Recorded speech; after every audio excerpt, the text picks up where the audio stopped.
mbokk yi ñu ngi leen di nuyu amaat mbégte lool di caractère yéen ci xibaaru météo yi comme niñ leen ko doon waxee démb poussière bi mi ngi fi ba tey loolu bokk na ci ponk yi gën a fës suñu xibaaru météo yi poussière boo xam ne depuis ñaari fan ñetti fan mi ngi fi te dina continuer jeexal semaine bi parce que ay épisode yoo xam ne day tegaloo du mel ni bët gànnaar bi foofu poussière bi takku na fa bu baax ñu ngi koy topp ak yéen nag di ko yeesalaat xibaar boobu loolu nag ànd na nag tàngoor boo xam wàññeeku na démb ak tey ak suba incha allah def naan tàngaay bi na wàññeeku bu baax tàngaay bi surtout ci digg réew mi ñu xool nataal niir ñi ci Afrique sowu jant lu muy demee ay niir daanaka bëriwul niir yi nga xam ne dañ ko am ci côté bët gànnaar bi daal tuuti côté Mauritanie daal di wàll dugg ci réew mi tey ji ci guddi nag jëm ci ëllëg ñu xool tàngooru guddi gi maanaam bu la seddaay guddi googu nga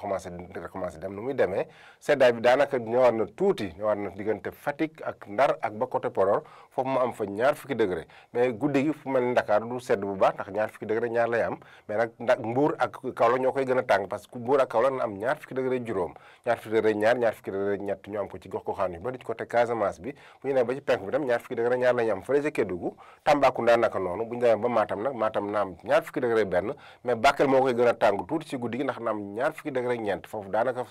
seddaay guddi amu fa seddaay guddi bi daal moom Podor lañ ko am foofu ñaar fukki degré lañ am ak Ndar comme ni ma leen ko waxee sànq bu demee ba ci bëccëg gi nag ba naan bëccëgu alxames bi du muy demee tàngooru bëccëg gi nu muy demee Ndakaaru comme ni ñu koy faral di amee mooy xaw a féex tuuti parce que na am ñeent fukki degré fanweer degré yi nga amoon nañ ko am ci gox-goxaan yu bëri fanweer degré ak juróom ñu am ko Thiès mais ñeent fukki degré yi nga xam amoon nañ ko démb di ko saytu dina wàññeeku tuuti ëllëg parce que ñeent fukki degré daanaka Fatick rek lañ koy séntu ñeent fukki degré benn li ci des yëpp ay fanweer degré rek lu tegal la ñuy am côté Casamance bi sax fanweer degré juróom fanweer degré ñeent la ñu am diggante